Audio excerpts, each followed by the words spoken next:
형사처벌이라고 하는 게 두 가지 이유가 있는데 하나는 복수를 대신해 주는 거예요. 검찰개혁은 수사기소권의 완전 분리로 갑니다.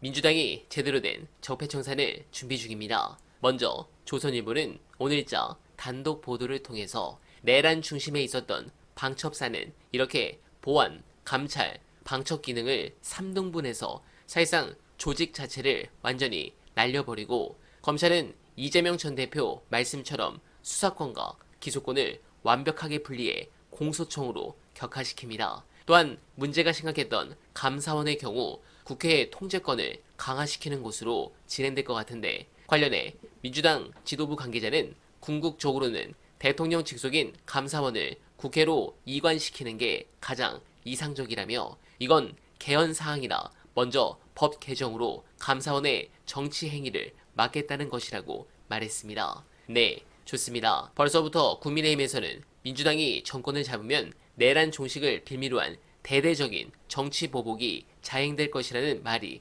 나왔다고 하는데 그거 맞습니다. 거기에 플러스 국민의힘 정당 해산 조치도 있을 것이란 부분을 잊지 않길 바랍니다. 그리고 이재명 전 대표는 오늘 대통령실 세종집무실 건립까지 공약으로 발표하시며 광폭 행보를 하십니다.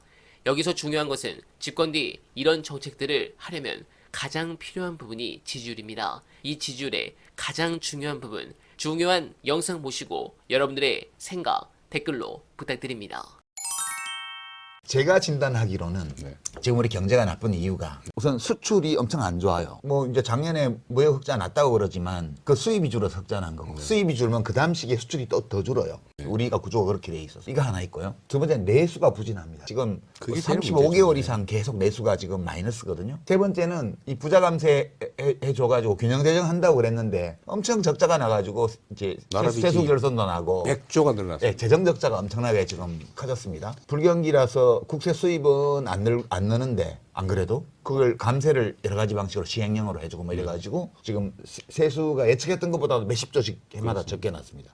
이 세 가지가 제일 큰 문제인데 지금 우선 수출 안 되는 거는 정부가 지 맘대로 할 수 있는 건 아니지만 외교하고 관계가 있는 거고요. 두 번째 이제 내수가 안 좋은 거는 불경기인데 정부 지출이 줄으니까 더 그런 것 같고. 세 번째는 정부 지출이 줄은 이유가 이게 부자 감세 때문에 불경기를 더 악화시키는 문제. 이게 세 개 있는 것 같아요. 대충 맞습니다. 예. 그죠? 이렇게 진단하시죠. 그러면 우선 뭐부터 제일 먼저 손댈 수 있을까요? 대책은 원인에서 그냥 나오는 거죠. 이 중에서 예를 들면 대외 여건은 우리 마음대로 쉽게 고쳐지지 않아요. 그러니까 국제 질서가 지금 통째로 바뀌고 있기 때문에 그걸 우리 힘으로 뭐 바꿔가지고 갑자기 경제 용토를 늘리거나 대외 여건을 개선하는 게 쉽지는 않습니다. 근데 사실은 큰 문제와 작은 문제가 있을 때 작은 문제가 많이 쌓이면 큰 문제가 되는 거예요. 그렇죠. 그게 내수 문제입니다. 내수는 지금 상태에서 상당한 정도 교정할 여력이 있어요. 지금도. 근데 안 하는 거죠. 그 되게 위험한 게 그런 거잖아요. 책 한 권 보면 제일 위험하다면서요. 책 한 권 읽은 사람이 제일 위험하죠. 아예 안 읽은 사람보다 훨씬. 네, 안 그러니까 읽으면, 윤석열 대통령이 그 밀턴 프리드만 선택할 자유 그거 한 권밖에 안 읽었잖아요. 그건 제가 모르겠는데 제가 이 자리 그 말하기 참 그렇고 하여튼 자유의 이름으로 사실 자유와 방치를 구별해야 되잖아요. 방임, 방치. 지금 실제로 시장이 방치돼 있어요. 정부가 완전히 손을 떼버렸습니다. 이게 마치 그게 진리인 것처럼. 근데 시장과 분리된 정부, 정부와 분리된 시장은 없는 거예요. 그래서 어쨌든 내수 문제는 지금 상당한 여력이 있어요. 그 즉각적으로 할 수 있는 수단들이 있다는 거죠. 맞습니다. 그러니까 제일 먼저 그거부터 하시겠다. 네, 그거부터 해야죠. 그럼 지금 자영업이 지금 뭐 요식업부터 시작해가지고 국내 여행 관련 각종 그 업종들 이런 데가 다 지금 굉장히 힘들거든요. 사실 작년 12월 3일 이후부터 갑자기 엄청나게 소비가 줄어들었어요. 여력이 줄어든 것도 있는데 심리적으로 너무 위축된 겁니다. 네, 일단 이걸 복원해야 되고요. 두 번째는 정부가 역할을 해야죠. 정부 역할은 원래 아주 기본적인 건데 이게 고등학교 교과서에 나온 얘기거든요. 가계, 기업, 정부, 생산, 소비, 조정. 이 역할이 있는데 조정을 하는 정부가 경기가 과열되면 살짝 눌러주고 경기가 침체되면 받쳐주고 해야 되는데 받쳐주고를 안 해요. 이게 지금 사실 성장률을 떨어뜨리고 있습니다. 정부가 손을 떼버리니까 정부 지출이 줄어든 데다가 사실 해야 될 역할을 안 해버리니까 잠재 성장률보다 성장률이 더 떨어지는 거예요. 그러니까 세수가 더 줄어요. 더 줄이니까 더 떨어져요. 이런 바보짓을 하고 있는 거죠. 근데 요거를 교정을 해줘도 상당 정도 개선될 겁니다. 성남에서 뭐 이렇게 행정을 하시면서 그런 거를 많이 하셨잖아요. 좀 자잘한 거 많이 했죠. 그 사이즈가 다르죠. 중앙정부 운영한 성남시하고는 볼륨이 다르잖아요. 비슷합니다. 근데 결과는 예를 들어 성남에 그 골목 상권들이 다 망해가고 있었거든요. 보증금도 없고 막 권리금도 사라지고 뭐 시장에 뭐 예를 들어 금호시장 3분의 1이 막 비고 있었는데 사실 큰 돈은 안 들이고요. 그 재래시장들이 성남은 거의 다 살아났어요. 큰 돈 안 들이고. 예를 들면 지출을 조금 늘리는 정도 하고 교육하고 사람들의 심리를 개선하는 걸로 그 작은 동네에서 이 사람들이 행복해하고 지출이 그 동네에서 좀 회전이 좀 되니까 작은 돈으로 성과가 나는 거죠. 그래서 저는 사실 우리 국민들께서 경제에 그러면 엄청나게 어려운 거라고 생각하는 경향이 있는데 매우 단순하게 보면요. 돈이 1억이 있는데 누가 그냥 움켜쥐고 있어요. 아무 소용없는 거죠. 근데 돈이 예를 들면 100만 원이 있는데 그게 동네에 막 돌아요. 그 100바퀴 돌면 100만 원이 1억이잖아요. 그게 경제거든요. 근데 이 역할을 정부가 해줘야 되는데 지금 정부가 손을 떼가지고 이 순환 자체가 막혀 있어요. 점점 악화되고 있습니다. 쉽지는 않아요. 그러나 지금 예를 들면 국내의 내수 문제 어느 정도 개선의 여지가 있고요. 또 기업들이 국제 경쟁을 할 때 지금 혼자 외롭게 싸우고 있거든요. 정부가 지원을 해야죠. 받쳐줘야죠. 길도 열어주고.